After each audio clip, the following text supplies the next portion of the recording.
Bismillahirrahmanirrahim. Assalamualaikum warahmatullahi wabarakatuh. Good morning all. How are you today? I hope you are doing well today.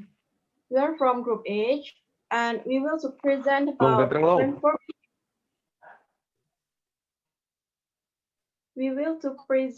transformational grammar and functional grammar. Before that, please let me to introduce ourselves. My name is Liana Viana as the moderator and also second speaker. And there are my partner, Haris Prasetyo, as the first speaker. And the last is, there are Santika Fira Olanda as the third speaker. Okay, let's begin about presentation. Here, there are, in transformational grammar and functional grammar, there are deep and surface structure, transformational grammar, language as a system of meaning, and the last is metafunction. The first, deep and surface structure and transformational grammar will be presented by Haris Prasetyo. Haris Prasetyo, time is yours.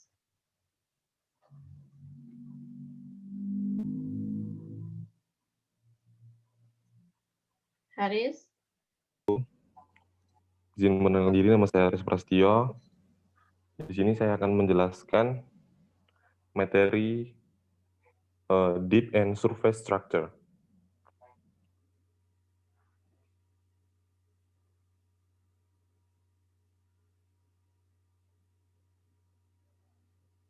Struktur dalam mewakili hubungan semantik inti dari sebuah kalimat dan dipetakan ke struktur permukaan yang mengikuti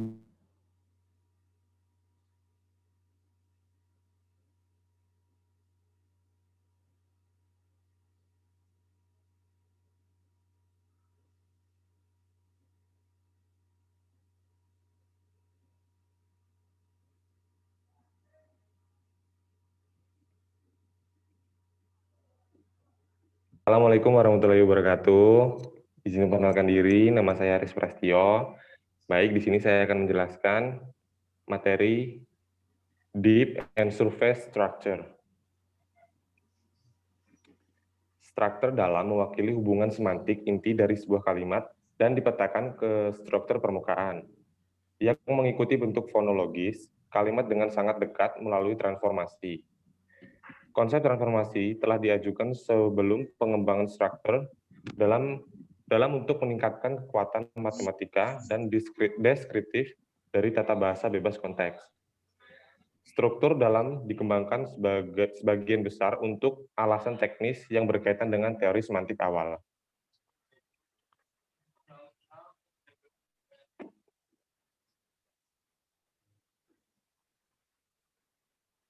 Lanjut. Yang kedua, transformational grammar atau tata bahasa transformasional. Tata bahasa transformasional adalah teori tata bahasa yang menjelaskan konstruksi bahasa melalui transformasi linguistik dan struktur frasa. Juga dikenal sebagai tata bahasa generatif transformasional atau TG atau TGG.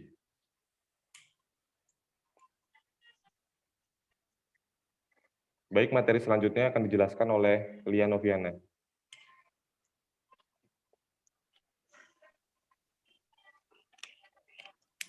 Baiklah, saya akan mencoba melanjutkan untuk menjelaskan materi yang ketiga, yaitu language as a system of meaning, atau bahasa sebagai sistem makna. Bahasa sebagai suatu sistem makna terdiri dari sistem interdependen yang hanya menjadi bermakna jika digabungkan. Jadi bahasa ini tidak bisa berdiri sendiri jika tidak memiliki beberapa sistem seperti penggabungan makna dan juga suara. Bahasa juga merupakan sistem lambang lisan atau tulisan tulisan yang tertulis yang digunakan manusia sebagai pengekspresian diri, dan fungsi bahasa juga termasuk komunikasi, ekspresi, dan emosional. Kemudian agar bagaimana sih caranya biar bahasa ini bisa menjadi sesuatu yang bermakna, yaitu kita membutuhkan cara untuk pengucapan. Jadi kita harus belajar tentang pengucapan dan kemudian adalah pemahaman tentang arti makna, kemudian pemahaman bunyi dan bagaimana penyusunannya atau gramatikanya. Jadi bahasa ini tidak bisa berdiri sendiri dan dia membutuhkan beberapa komponen-komponen untuk bisa menjadi sesuatu yang bermakna. Misalnya ketika kita mengucapkan suatu makna dengan komunitas yang sama.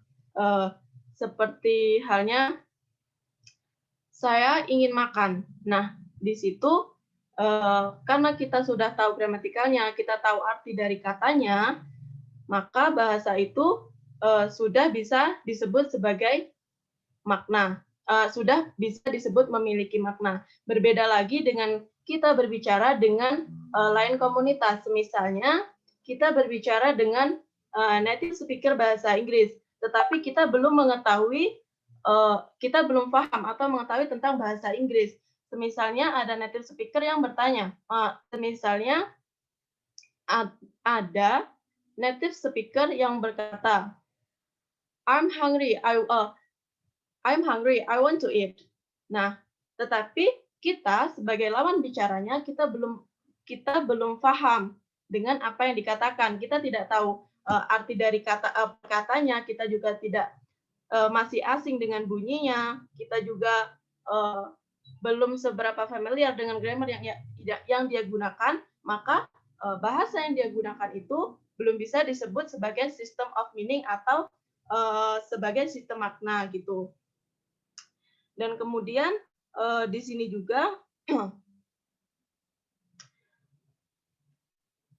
ada 5 subsistem bahasa yang bisa menjadikan bahasa ini bermakna, yaitu adanya semantik, pragmatik, sintaks, morfologi, fonologi, dan juga fonologi gitu. Jadi untuk membentuk bahasa sebagai sistem makna kita membutuhkan 5 subsistem ini. Nah, demikianlah yang bisa saya sampaikan. Kemudian akan dilanjutkan oleh Santika Firaolanda. Santika Firaolanda, silakan.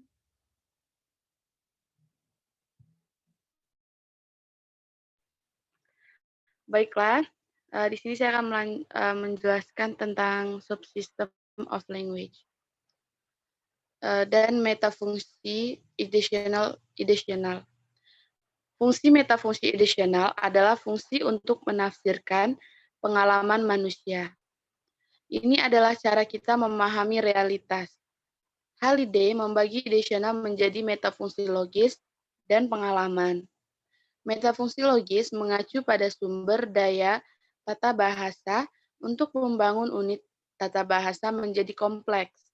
Misalnya, untuk menggabungkan 2 atau lebih klausa ke dalam kompleks klausa. Fungsi pengalaman mengacu pada sumber tata bahasa yang terlibat dalam menafsirkan aliran pengalaman melalui unit klausa. Metafungsi interpersonal berkaitan dengan aspek tenor atau interaktivitas teks, seperti bidang tenor terdiri dari 3 bidang komponen, persona pembicara atau penulis, jarak sosial, dan status sosial relatif. Jarak sosial dan status sosial relatif hanya berlaku untuk teks lisan, meskipun ada kasus yang menyatakan bahwa kedua faktor ini juga dapat diterapkan pada teks tertulis. Kemudian, metafungsi tekstual. Metafungsi tekstual berhubungan dengan mode, organisasi internal, dan sifat komunikatif sebuah teks. Ini terdiri interaktivitas tekstual, spontanitas, dan jarak komunikatif. Baiklah, sekian penjelasan dari saya. Selanjutnya kembali ke moderator. Baiklah, jika ada yang tulis di kolom chat Dan kami hanya membuka satu termen pertanyaan untuk 3 orang penanya. Terima kasih. Wassalamualaikum warahmatullahi wabarakatuh. Waalaikumsalam warahmatullahi wabarakatuh. Waalaikumsalam warahmatullahi wabarakatuh. Kenapa sih?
Baik, di sini saya dari kelompok 3 akan menjawab pertanyaan dari Santi. Santi, mana Santi?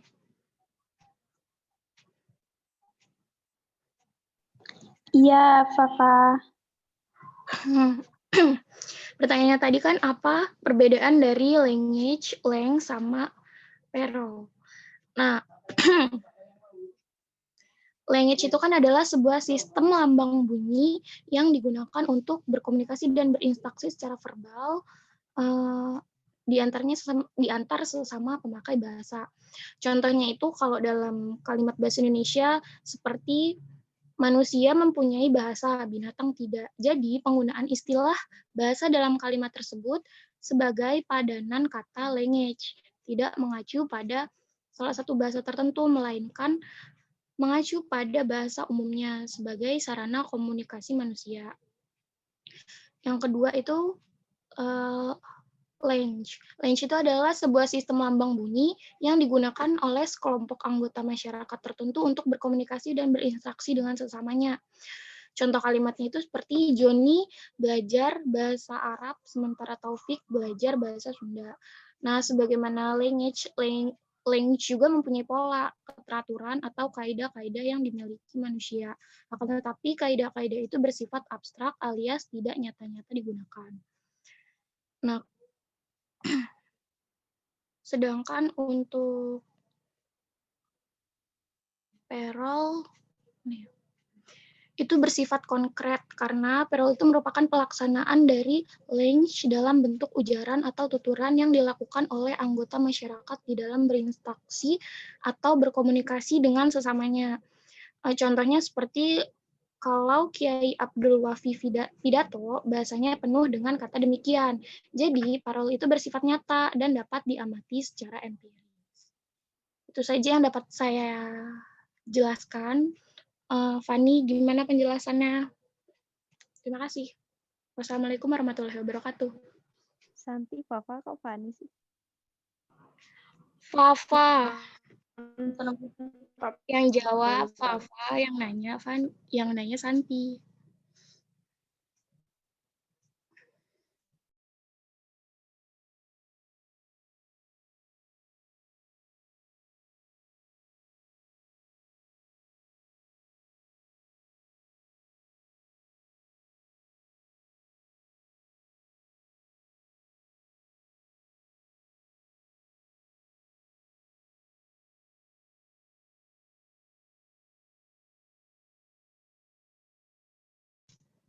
Oh iya, bagi yang ingin menambahkan, silakan.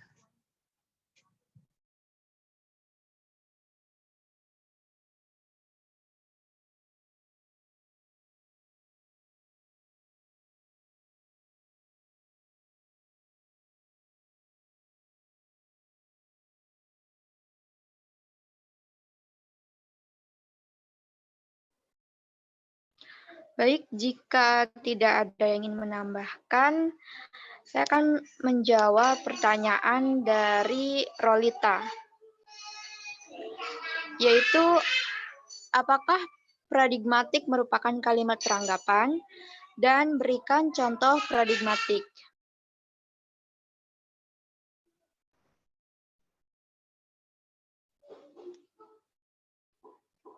Dalam paradigmatika, peranggapan atau presuposisi adalah pengetahuan bersama yang dimiliki oleh penutur dan mitra tutur yang melatar belakangi suatu tindak tutur.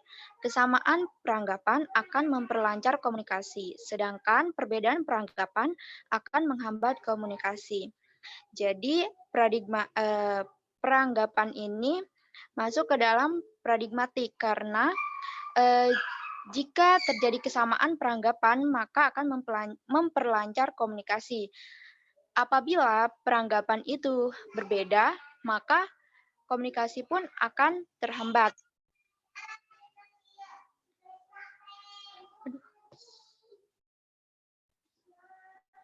Selanjutnya yaitu contoh dari paradigmatik. Paradigmatik itu merupakan hubungan vertikal di mana menyangkut suatu pendistribusian atau mempertukarkan konstituen tertentu dengan konstituen lainnya. Dalam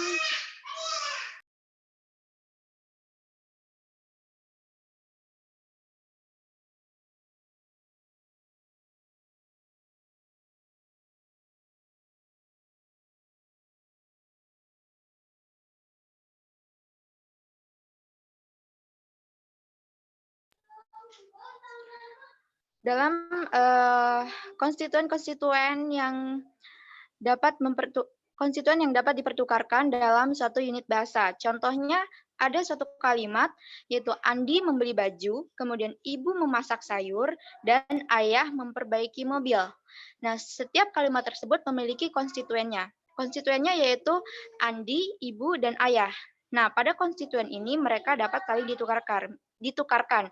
Misalnya, Andi, ibu, dan ayah ini diletakkan dalam kalimat misalnya Andi membeli baju, ibu memasak sayur, maka si konstituennya dapat ditukarkan menjadi ibu membeli baju dan Andi memasak sayur.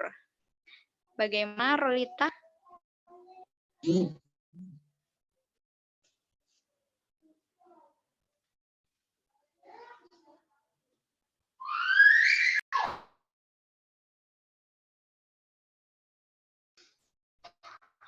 Baik, itu saja dapat saya jelaskan. Jika ada yang ingin menambahkan, dipersilahkan.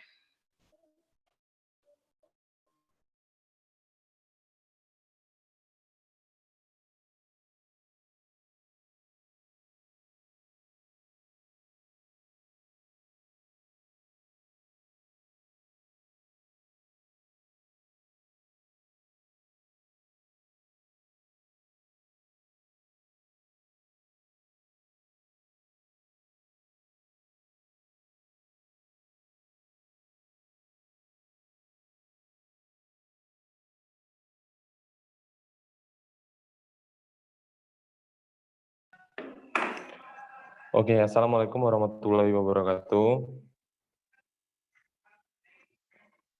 Waalaikumsalam warahmatullahi wabarakatuh. Saya dari kelompok 8 ingin menjawab pertanyaan dari Indri. Pertanyaannya itu, apakah perbedaan antara depth structure dan survey structure? Depth structure atau struktur dalam adalah kalimat dasar, sedangkan survey structure atau struktur permukaan adalah struktur yang ditransformasikan. Struktur dalam itu sederhana, tegas, deklaratif, dan aktif. Dapat disimpulkan bahwa depth structure mengekspresikan isi semantik kalimat, sedangkan struktur permukaan atau survey structure mengungkapkan bentuk fonetiknya. Contohnya, kalimat pertama, anjing itu menggigit orang. Kalimat kedua, orang itu menggigit anjing. Kalimat ketiga, orang itu digigit anjing. Meskipun secara bahasa terujar, survey structure itu terdapat pada kalimat 1 dan kalimat 2, memiliki tatanan subjek, predikat, dan objek.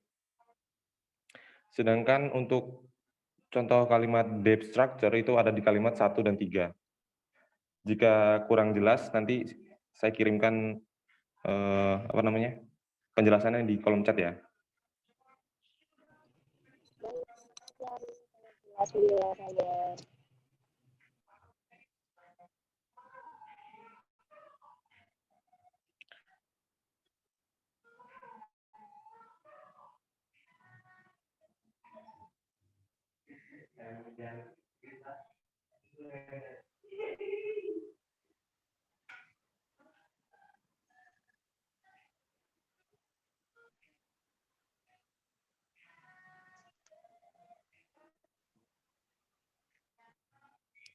Baik, jika ada yang ingin menambahkan, dipersilakan atau ingin menyanggah.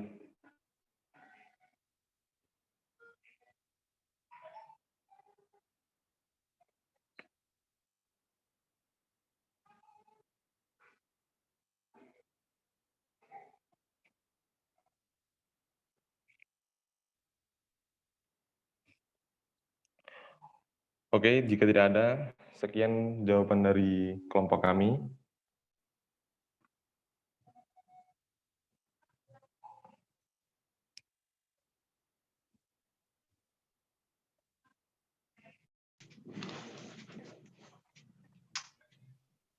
Baiklah, karena sudah tidak ada lagi yang ingin bertanya dan jawaban dan semua pertanyaan sudah terjawab. Demikianlah presentasi dari kelompok kami. Terima kasih untuk partisipasinya. Wassalamualaikum warahmatullahi wabarakatuh. Waalaikumsalam. Waalaikumsalam warahmatullahi wabarakatuh.